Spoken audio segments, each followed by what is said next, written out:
Qadrli kitap anlash to'pidagi do'stlar, Ulug'bek G'azinisi 2-qism 27-mavzu. Yani eng oxirgi mavzuni o'qiymiz. Qulluqli kitobda bo'lsin. Shu kuni Oqsaroyning yonidagi hovlisiga kelgan Ali Qushchi namoz degandan keyin qalinroq kiyinib uydan chiqdi. O Mavlona Muhiddinni yo'qlab qo'yish qaroriga kelgan edi. Mavlona Muhiddin har qancha xiyonat va nomiga nomunosib holda har qancha osonlik qilgan bo'lsa-mu, uning aqlidan ezib, kishallab qo'yilganligini anglagan Ali Qushchi chidab turolmadi. Arada mayli qandoq ishlar o'tilgan bo'lsin, ular salkam chorak asr berish-kelish qilishgan bir madrasada ta'lim olib, ta'lim berishgan edi. Shuning uchunmi yoki boshqa sababdanmi Mavlona Muhiddin to'g'risidagi gaplar uni azobladi. Shundaqla Mavlona Muhiddinning aqldan ozg'anligi to'g'risidagi bo'libmi, uning rasatxonadagi kupur kitoblarni ko'ydirish murosimida Shayx Nizomiddin Xomush bilan Shahzodaga qilgan so'zlari to'g'risidagi mish-mish gaplarni anglaganda Ali Qushchining kallasiga yana o'sha ko'ni xiyollar kelgan edi. Bu fani dunyoda haqiqat va adolat yo'q degan gaplar bekor gaplar. Aman yaxshilikqa yaxshilik, yomonlikqa yomonlik qaytadi. Va lekin bu xiyollar uning qalbida tunugungidek g'azab tuyg'usi emas, aksicha allaqandoq mayus tuyg'ular uyg'otdi. Hayhot.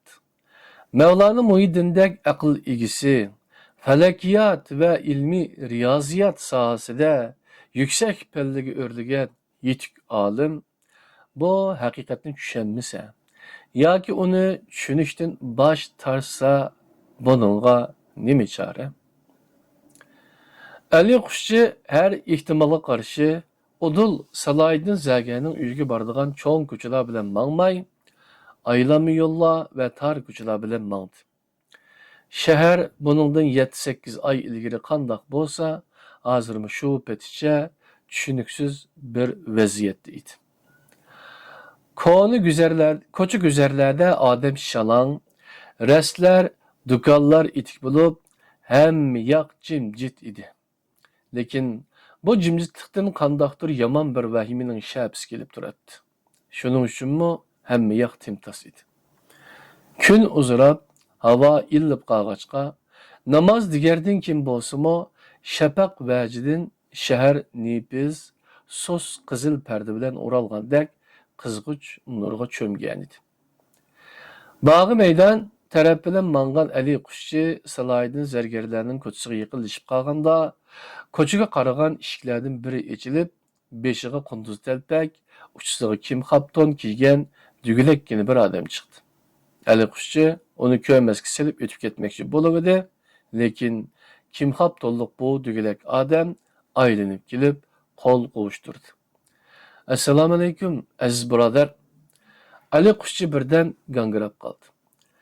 Aylanib kelib ta'zim qilgan kim xaptonliq dugulak odam buningdan 7 oy ilgari darvishlar to'rniga o'rnib olib, yoshirinib yurgan shoir Mir Yusuf Xilvati edi. Siz muhtaram zotni zindonda ko'p jafo chekibdi deb anglagan edim.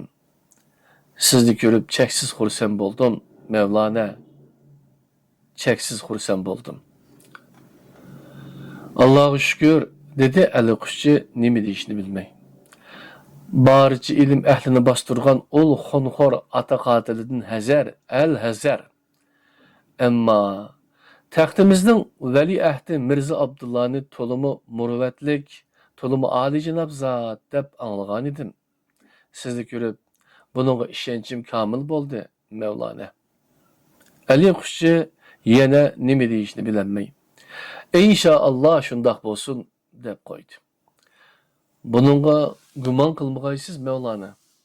Mana kamina ol musulmonlar tojdoriga atab bir qasida yozdim. Xohlasangiz o'qib bersam, Mavlona. Mir Yusuf Xilvati shundoq dedi-da, qo'ynidan zarbobga o'ralgan allaqanchalik bir kitobchini olib, Ali Qushchining rozilikni olmasdinla tamaqini qilib o'qib chiqdi. Bobonuz feth etib şöhret kazandı cümle dünyani. Bu alem körmegey emdi onundek zat-ı alani. Şair Xilvati. Hoş. Mir Yusuf Xilvati ilham bilen parlagan gözlerini kitaptan üzüp eli kuşu qardı. Kemine bu şiirinizi köp anlagan. Barikallah sizge.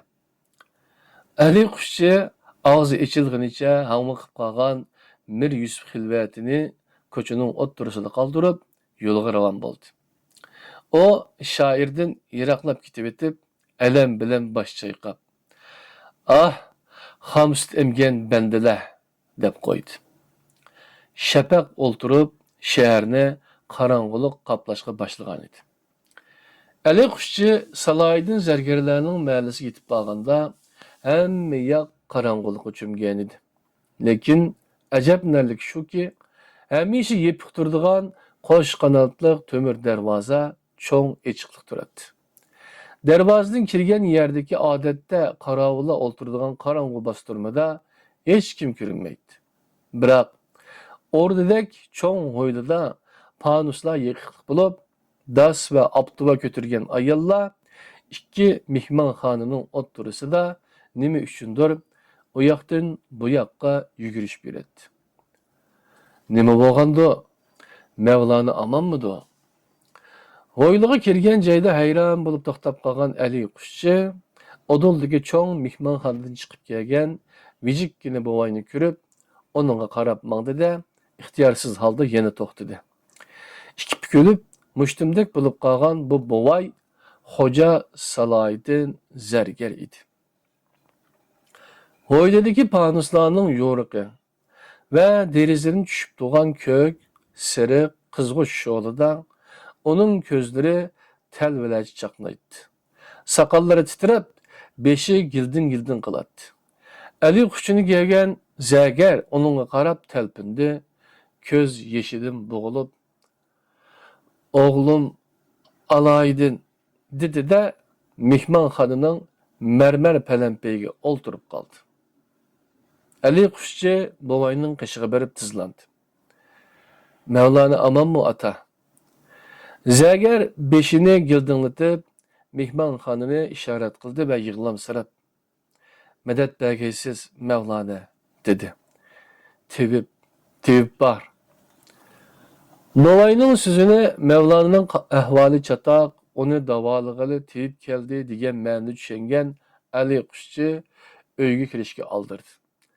Dəhlizdə mis tələngilə, sonup para bo'lib ketgan qochquchilar, tökülgen tamaqlar chechilib yotadi. Qandaqdir qansiq bir puroq ho'ylini chang keltirib etgan edi. Ali Qushchi tevib bilan elishayotgan talva Mevlana'ni ko'rishdan qo'rqqandek jur'atsizlanib dahlizda to'xtadi. Andin qaddini ruslab, eshikni asta ochdi. Yop yoruq mehmanxonaning to'rida ko'zlari aloq-jaloq bo'lib ketgan bir momay. Chochlari cho'lgan behush bir qizni quchoqlab o'ltiradi. Onun yanida beshiga ushliq oq qalpoq, uchisiga oq yaktak kiygan o'roq bir odam tizinib o'ltiradi. Eshik ochilganda beshiga ushliq oq qalpoq kiygan odam shoqqida burilib qaradi. Ondan behush qizni quchoqlaganicha ketib qolgan momayga bir nima dedi-de o'rnidan turdi. Shu asnoda momayning dod faryodi uyni larziga soldi. Eshikdan qaqilib so'qilib Salahiddin zargar kirdi va uydan chiqib ketayotgan Tevibga urilib yiqilib tushdi. Tevib uni o'rnidan turg'izmoqchi bo'lib edi, bovay uning qo'lini silkib tashlab, öksüp yig'laganicha o'zini jasad ustiga tashladı. Bostanımның gülü, echilmaylı solgan g'uncham, sen o'lgichi men o'lsam bo'lmasmidi? Qari qo'ydek ma'ritib, qari bovangni kimga tashlab ketding sen, jinim qizim? Ishongan farzandim sen eding. Endi bu davlat, bu boyliqim kimga qolur?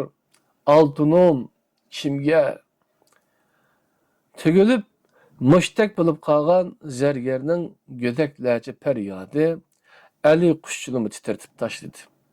O ko'ziga issiq yosh ilib, garang holda tomga yo'linib turadi. Ali qushchi mo'mayning qo'lida jonsiz yotgan Xurshida bonini to'nibla kallasidan qalandar qarnaqi qani degan o'y kechdi. O nima bo'lgandi? Ya u bechorami? Yo'q. O bechora darvishni o'zing omon qilgaysan, Parvardigor. Mehmonxonaga dod faryod ko'tarib bir top ayol kirib keldi. Hamma yoqni qiyochiya, yig'izar qopladi. Ali qushchi peshonasiga mushtlab yig'layotgan zargarga tasalli berishnimi, chiqib ketishnimi bilmay yanila gangirab turadi. Kimdir birisi asta qo'lidan tutdi. Sizni birov izlab kepti, Mevlana. Nereden kepti? Bilmedim. Medrese taliplerinden o'xshaydi.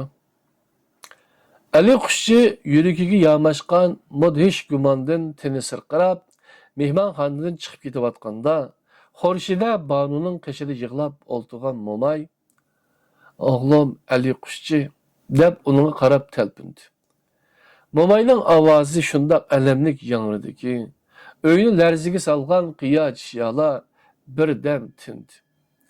Ali qushchi eshikni ochgan peti bo'sug'ida to'xtadi. O'g'lim Ali qushchi, ko'zimning nuri, jonjiyar navram jon berib vasiyat qilgan edi. Mo'may gap qilolmay yuzini kachatlig'icha ho'ngrab yig'ladi. Hamma, hatto Salohiddin zargarning o'zimi yig'idan to'xtab, uningga tikilib qaradi. Navram nima degan edi? Orzusi nima edi uning? Desangchi mo'may, dedi Salohiddin zargar ovozi titrab. Mo'may yengining uchi bilan yeshini surtib, "Jinim navram" dedi öksüp. "Musafir shoir qalandar bilan go'rimiz bir bo'lsin" degan edi. Musafir shoir qalandar bilan go'rimiz bir bo'lsin. Ya Rabbi, bu mo'may nima deydi? Bo'sog'ada gangirab turgan Ali qushchining xiyolini Salohiddin zargarning shoir qalandar degan ovozi bo'lib etdi. Texi hozirla peshonasiga mushtlab, go'daklardek nola qilayotgan bovay o'rnidan turib, ko'zlarini chekchaytganicha atrofga qaradi. Ehtimol hech kimni tanimadi. "Bu gapni nereden topding, ey kempir? Men kim? Xo'ja Salohiddin zargarman. Bo'stonimning guli, yolg'iz navram, ko'zimning nuri. Suyimlik navramni ashu gadoy bilan birga kumimanmi? Nima deb aljivatsan kempir?" "Jenim qizim", dedi mo'may yig'lab. "Jenim qizimning arzusi. Bas, yolg'iz navramning beshini yegan shu gadoy o'zining beshinimi yedi bitavpiq." Zargar tehi gapini tugatmayla, kishanning sharaqlashi ishitilib, eshikda Mevlana Muhiddin paydo bo'ldi. Uchisidagi bo'z ko'nglining yoqsi kindikigacha yirtilgan, qoq so'mak bo'lib qolgan badini dir-dir titrigan, soqol burutlariga tukurik chaplashgan Mevlana Muhiddin eshikda to'xtab, "To'y", dedi beshini g'alati lakildatib. "Bu oyda to'y bo'libdi-yu. Peqir taklif qilinmabdi, ha?" Mevlana Muhiddin qo'rqinchli hijiyib, bir Ali qushchiga, bir joy-joylarda tanqitib qilishgan ayollarga qaradi. Keyin to'rda chochlari chuvilib yotgan Banuni ko'rdi-da, cho'nqur patgan nursiz ko'zlari chekchiyib ketdi. Uning ko'zlari chekchayganda tukurik chachirgan yuzidagi qo'rqinchli ifoda sarosimi bo'lsa qayg'u bilan almashdi. U yanala bir Ali qushchiga, bir murdadek dong ketib qolgan otasiga qaradi. Andın avazının berice. Kızım dep varqırdı. Bu avaz xuddi onun qaq süngaklik bedenini tişip çıqqandek. Turistiki altın kandillarni, tekşilerge tizilgan san sanoqsiz zibu zinnetlarni ve altın tavaqlarni jaranglatib etkendek bo'ldi. Kızım, yalğızım, Mevlana Muhiddin zincirlengen kollarını igiz götürgenice aldığı intildi. Bırak, putuşup gitip, bosuğu güppede yıkıldı da, ok tekken kuştek tipirlap kaldı. Mevlana'ga intilgen Ali kuşçu işikten yugurib kirgen bir neçe adamni gördü de, yüreki cık kılıp derhal taşqırıga çıktı. O hoyluğa çıkışı bilenla kimdir birisi yeniga yugurib geldi. Ustaz, Ali kuşçu zoruğa hoşunu yığıp yenideki adamı qarıdı. Mirem Çelebi, ustaz, kalender karnaki alemden ütüptü. Kaçan? Ali kuşçu ihtiyarsız halda keynige dağıcıdı. Kim haber kıldı? Haberini Baba Usta etküzdü. Bayağı hupten de cesetini ürgüttün elip gelişipti. Ali kuşçu turgan yerinde deldenşip gitip, tövreki tayınım aldı da, tez minip hoyludan çıktı. Derbazıga yetip bağanda, mihmanxonada kötürülgen dat periyatını işitip, ihtiyarsız halda toxtadı. Taşını eritgidek bu periyat arasında Salaydin zergerinin "Oğlum!" diyen avazı iniq anılıp turattı. Ali kuşçu birden ikilenip turgandan keyin köngli buzulup dervazadan çıktı. Kalender Karnaqini bugün Bandot'ta Tilla Bibi yatkan kabristanğa, yani bu köyümcan anının yeniga depne kıldı. Depni murasimiga Mevlana Ali kuşçu, Tömür Semerkandi usta, Mirem Çelebi, Mevlana Kaşı, merhumның cesedini ürgüttün elip kelgen, 3-4 dehqon ve Kalkan Bey bilen Bazgan Bey başlap kelgen 5-6 tömürçi qatnaşdı. Bir gündela özünü yo'qotib mükçüp qalgan usta, merhumның cesedini gör kargımı bermey, lahatki öz qo'li bilan qo'ydi. Kesaklarni özü tizip, özü topa tartdı. Andın qabri oldida tizlanib o'ltirib, uzoq tilovat qildi. Buvayning qari tutak bosgan qo'ruq yuzida, yumuq ko'zlarida, harg'in ovozida cho'nqur qayg'u alomati bor edi. O go'yo musofir darvishni emas, o'z o'g'lini uzatgandek bo'ldi. Ali Quşçu buvayning mo'ngluq ovozidan ko'ngli buzilib, onasining qabrisi yonida yerni tatilab o'ltirganida Qallandar Qarnoqiyning texi tunugilni xo'shlashgan chog'dagi mardona qiyofati ko'z oldida paydo bo'ldi. Va haqiqat ham adolat to'g'risida o'ylaganlari nimishqidir qayta esiga keldi. Heyhat! Nima uchun bunda qilasan, Parvardigori olam? Nima uchun adolat qilichini birdan shahzodadek mustabid qonxo'rlarning beshiga chapsang, birdan bu musofirga o'xshash bichoralarning orzu, umid rishtalarini kesib tashlaysan. Ömrü gadaylıqda o'tgan bu bichora kambag'alning gunohi nima? Hükmünde insaf ve adalet bormi? Eğer bar bo'lsa, bu muslisiz cepir capa nima uchun? Nima uchun? Ali Quşçu mürisiga kimdir birisining qo'lini qo'yganligini sezib, beshini ko'tardi. Qishida Mirem Çelebi turadi. Odamlar o'rinlaridan qo'zg'alishgan edi. Ufoq rasa ulg'aygan gulxandek lavuldab yanatdi. Yiroqdagi qorliq tog'lar asta ko'tarilayotgan quyoshning nurida kumushdek yaltiraydi. Qiri qaryog'ochlar bilan o'ralgan ko'na qabristonni qushlarning nag'misi chang keltirib o'tgan edi. Ular qabristondan chiqib cho'ng yo'lga kelganda Mirem Çelebi bilan Mansur Kashi to'xtadi. ijozat bergaysiz. Biz shaharga qaytamiz, dedi Mansur Kashi. Sizchi, ustoz? Men Ali Qushchi hassiga tayinib, mükçeyginichi ketayotgan tömürchi ustaning kaynidan qaradi. Men ustaning yanida bo'laman. Beshimizga ig'ir musibat kelganda, shu nomrod hunarvanlar yordam qo'lini sungan edi. Endi bizmi bu bovoyni yolg'iz qoldirmayli. Kashi ma'qul degan ma'noda boshlashdi. Yaxshi o'ylabsiz, ustoz. İnşallah yurt tinchib qolur. Shu chog'da kelib xabar olamiz. Mansur Kashi tehi so'zni tugatmayla Miran Chalabi. Ustoz, dedi hayajonlanib. Endi ahvolimiz qandoq bo'lur? Nima ish qilamiz? Ali Qushchi Miramning so'ziga javob bermay, Urgut tog'lariga tikildi. Miram Chalabiga ustozi xuddi ajdaho g'arni izlayotgandek tuyulib, oma oftobda ajoyib yaltirayotgan egiz cho'qqilag'a nazar soldi. Ali Qushchi cho'nqur tinib olib, bugunga qadar nima ish qilgan bo'lsak, yana shu ishni qilamiz balam, dedi.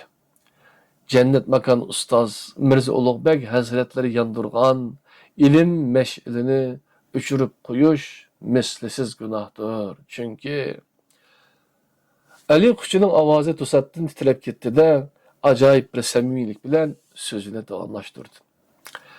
Chunki ilim ahlining dushmanlari bo'lgan mustabid shahlar kelib ketib turaveradi. Ammo bu makon, bu emgakchan xalq ebedil ebed yaşaydı. Yurt hürmeti ve kelgüsi avlatlar hürmeti üçün ustaz başlagan bu uluq işni ahırgacha elib berish lazım, oğlum. Ali Qushchi Miram Chalabini hayajon bilan quchoqlab, uning do'lisiga urib qo'ydi. Ular quchoqlashib xo'shlashdi. Miram Chalabi bilan Mansur Kashi shaharga qarab yo'l oldi. Ali Qushchi bo'lsa Tömür Samarqandi ustining arkasından ketdi. 872 Hijriye yılının kuz kunlaridan biri edi. Nashtani Samarqandda qilib yo'lga chiqqan 100 tugilik cho'ng karvon peshin bilan Dar-damdan o'tib, poyonsiz bir tuzlanlikka chiqdi. Bir-biriga tutishib ketgan bog'lar, zid joylashgan mahalla, kentlar orqada qilib, oldidagi tüp-tüz cho'l toki yiroqlardagi tog'largacha suzilib yotadi. Faqat o yer bu yerdagi pakar do'nglar, yerim xarobiga aylangan ko'ni qo'rg'onlar, 5-6 uydan iborat bo'lgan kichik mahallalar ko'zga chiliqadi. Karvanning oldida, ya'ni bo'yinlariga oftobda val-vul qilib turgan mis qo'ng'iroqlar esilgan tugilarning oldida 4 nafar suvari at o'ynatib ketyotadi. Karvanning keynidami 4 nafar nökar muhofizachilik qilib ketyotadi.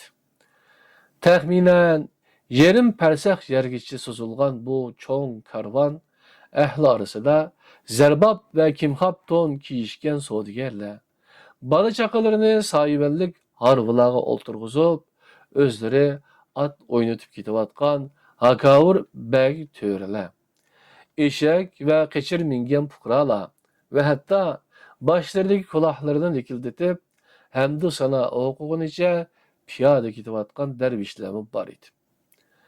Karvonni uzitib ketayotgan kishilar orasida boshlariga mudarrislar kishilgan ushluq qora mahmal taqiya kiyib, ustidan kichikroq salla o'rgan, uchilariga bo'lsa qora chakman, sirtidan oq jildga kiyib olgan 2 kishi alayda farqlanib turadi. Ularning biri yeshi 70larga berib qolgan bo'lsa-mu, nihoyat sog'lom, qordek oq qisqa soqoli, o'ziga bakmu yarashgan, ko'zi o'tkir, xushchiroy bir bobay bo'lib, yana biri 50 dan oshgan, lekin burt soqollariga texi aq sancımıgan bir moyspit idi.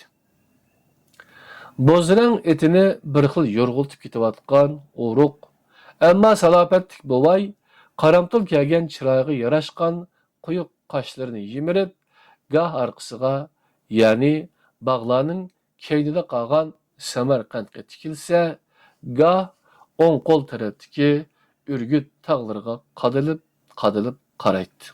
U xuddi bir nimadan bearam bo'layotgandek cho'nqur patgan o'ychan ko'zlarida ham qattiq bir qayg'u, ham allaqandoq taraddud aks etadi. Karvan oldi tarafdagi ancha egiz bo'lmagan bir do'ngga yetib chiqqanda, yiroqda Qaroqchi to'pa degan yezi ko'rindida, buvay etining beshini solga burab, cho'ng yo'ldan yiroqlashga boshladi. Uning orqasidan yenidagi hamrohimi etining beshini burdi. Lekin ular cho'ng yo'ldan tehi ancha yiroqlab ketmayla, otliq nökerlerden biri arkasından qo'g'lab yetishdi. Mevlana Ali Qushchi, nega borasiz? Oldida ketayotgan oq soqolliq, qaddi qomati kelishgan bovay burilib qaradi. Uning ko'zlari qisilib, lavlariga masxaralik tabassum yugurdi. Qo'rqmang, qechib ketmayman. Chunki bu yurtdan ketishni o'zim ixtiyor qilganman. Yasavul xijil bo'lgandek tomog'ini qirib, karvandan ayrılıb qolmasin deb andish qilyapman Mevlana dedi. Karvan Qaroqchi to'pada tunamdi, tunaydi. Bir rakat namoz o'qib olib yetishib olaman. Yasavul etining beshini zo'rg'a burab, cho'ng yo'lda uzoq ketayotgan karvonni qo'g'lab ketdi. Ali Qushchi olaqinini qishining ustiga qo'yib, Urgut tog'lariga uzoq tikilib turdi. Ondan qattiq xo'rsilib, otdi tushgach. Mevlana Kashi, dedi yenidagi hamrohiga yuzlanib. Meram Chalabi mush yerga kelmoqchi. Siz uni kutib tursangiz, kemini hozir qaytib kelaman. Ali Qushchi etining chulvurini Mansur Kashiga tutqizdi-da, o'zi dong bag'ridagi shivoqliqqa qarab mangdi. Hey darix, dal mushu joy, mushu xilvat yer. Ha, shu chog'mi xuddi hozirgidek kun o'ltiray deb qolgan kechki payt edi. Kechkuz bo'lsa-mu, osmon beg'ubor, kun illiq edi. O chog'da rahmat Qalandar Qarnoqimi hayot edi. Ular dastlabda pastga yoshirin joyga qochgan bo'lsa-mu, keyin ustozni tunib qilib, otlarining boshlarini keyniga burgan edi. Ustozmi pokiza ro'yi jannat gulshanda bo'lgan, xushal bo'lg'ay, ularni tunib ot choptirib kelgan edi. Ular dal mushu vaqtda uzoqcha quchoqlashib turgan, ustoz ko'zidan taramlab yosh oqqan holda onunga oxirgi vasiyatini qilgan va oxirgi arzu tilaklarini izhor qilib vidolashgan edi. Ertasi bo'lsa, shum xabar poytaxtni, hatto butkul Navhari un naharini zilzilga keltirgan edi. Tova. Shu zamonlar o'tguniga salkam 20 yil bo'pti. Bu arada qancha suvlar oqib ketdi. Nini voqealar yuz berdi. Nini odamlar olamdan o'tdi. Ammo bu yer, bu osmon, nepiz tuman bilan qoplangan bu egiz tog'lar, shu chaqlarda qandoq bo'lsa, hozirmi shundoq turibdi. Go'yo 20 yil emas, 20 kunmi o'tmagandek. Ustozning g'amkin chiroyi, g'amga to'lgan o'ychan ko'zlari Ali Qushchining ko'z oldidan birdammi nari ketmaydi. Ko'zini birdam yumsa, uning besiq ham mo'ngluq ovozini anglagandek bo'ladi.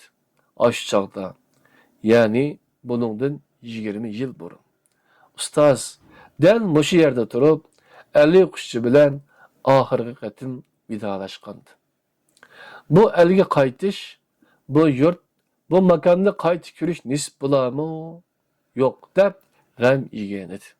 Bu oy, Bu teşviştin onun köngli veyran idi. Mana endi onun yüzümü şu oy, şu gam bilen ben bulatqan. Samarqandning ketish qaroriga kelgandan buyon bu gam uning xiyolidan kecha kunduz neri ketmay, yuragini qon qiladi. Lekin nima chora? O qutlug' zot olamdan o'tgandan keyin Mavari Ünnehir osmonini qoplab olgan qora bulutlar tarqab ketarmikin degan umidda 20 yil o'tdi. 20 yil zulmat ichida yashab bo'lsa-mu, ustozning vasiyatlarini amalga oshirishga tirishdi. Bid'atchi va xurofotchi unsurlardan yoshirib yurib, ustozning kitoblarini sharhlab tugatdi. İlmi riyazat ve ilmi felakiyat hakkında risalelerni yazdı. Kıskısı, Ustaz yakkan ilim meş'ilini öçürmeski tirişti. Gah Ebu Said Mirza, gah İşan Hoca Ahrar mehbi adam evetip, onu yoşurulgan kitaplarını tepip birişki davet kıldı. Gah yüksek mertebe birişki vədi kılırsa, gah tehdit selişti. Ali Kuşçu hemmege çididi. Namratlaşsın o. Katta inanlığa aldanmadı. Ustazga bergen vədisinden qaytmadı. Məhbiyetlikni aşkarlamadı. Bırak. Bunundan neme payda? Ustazның ilmi felakiyat sahasını yaratkan büyük eserleri tehice cahan ilim ehli bilen yüz görüşmedi. Şu sap niyetlik ustaz Mirza Ulug'bek yazgan risalelerini, ilim babıda yaratkan ulug' keşfiyatlarını cihanga tarqitish ve ilim ehliga yetkizish istiki, emdi onu ana yurtini tashlab ketishga majburladi. Ana yurtini? Yo'q. O kindiqqina to'kilgan bu tuproqni, barcha ajdodlari, suyimlik anasi Tilla bibi yotgan bu yurtni emas, elni zulmat qo'yniga tashlagan haqallarni, ilim ehliga qilish ko'türgen cahil unsurlarni tashlab ketmekte.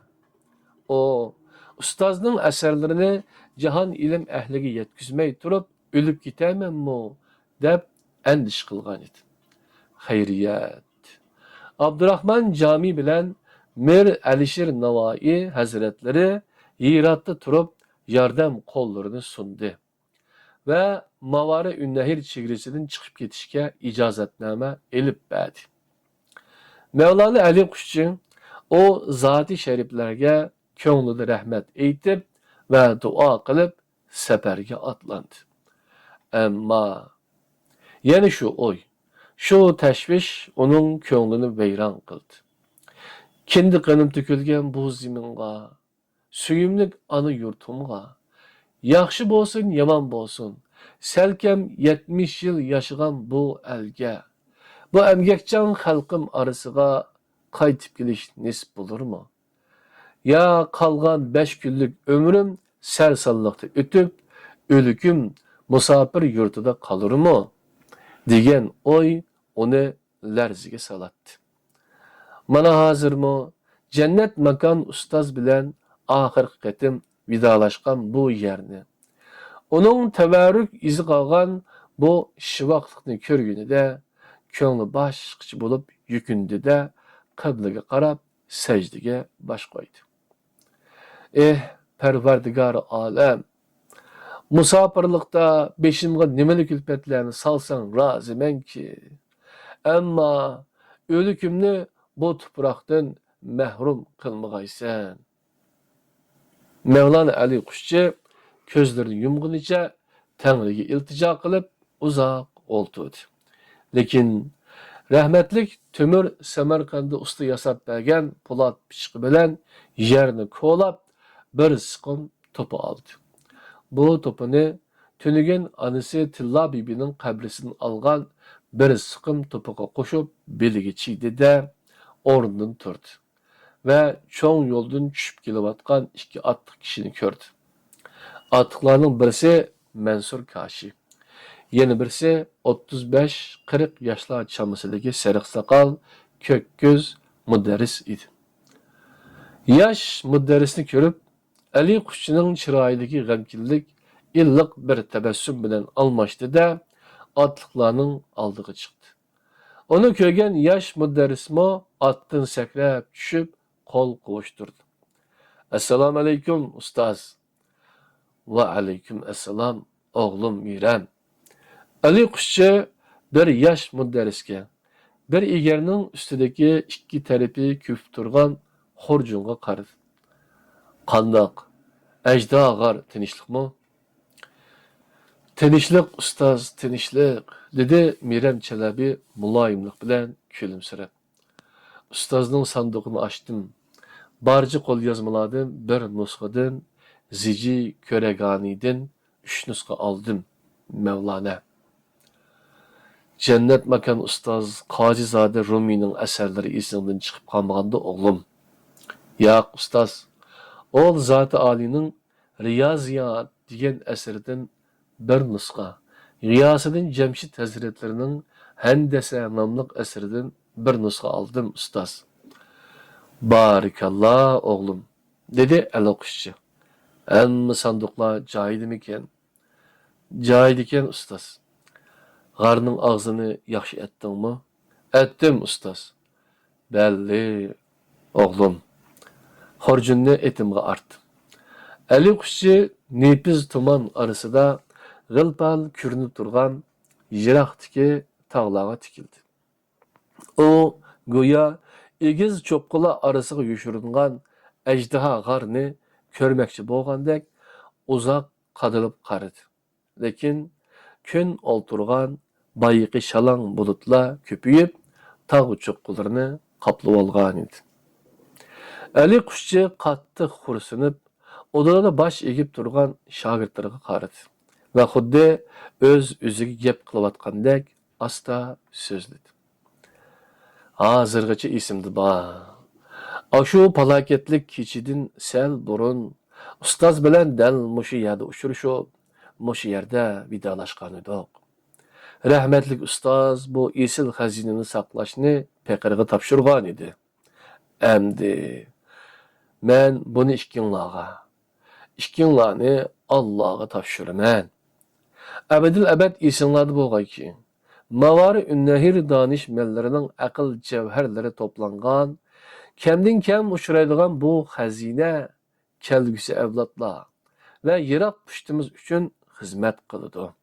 Chunki Mavara Ünnahirni qoplagan bu zulmat har qancha uzunga suzilsa-mu, oxir bir kuni bu qora bulutlar tarqab kun chiqadi. Men chig'imda Mavara Ünnahirni qoplagan bu zulmat tarqagan kuni qaytib kelaman degan umiddaman. Lekin qaytib kelolmay musofirchilikda olamdan o'ssam, bu xazinani ko'z qarchuqlarni asragandek asranglar. Keyin ishonchlik shogirdlarga topshiringlar. Ularni o'z shogirdlariga topshirsin. Shu yo'sinda avloddan avlodga qilib, elimiz osmoniga kun chiqqanda yashaydigan baxtlik avlodlarga yetib borsin. Sizlarning kutilgan birdan-bir umidim shu. Paqir, sizlardek shogirdlarimdan ming marta roziman. Agar Paqir ojiz banda dilinglarga azor berib qo'ygan bo'lsam, rozi bo'lgaysizlar. Razimiz ustoz. Tümen ming razimiz. Ali Kuşçu avval Mansur Kashi bilan, keyin Miram Chalabi bilan quchoqlashib vidolaşdi.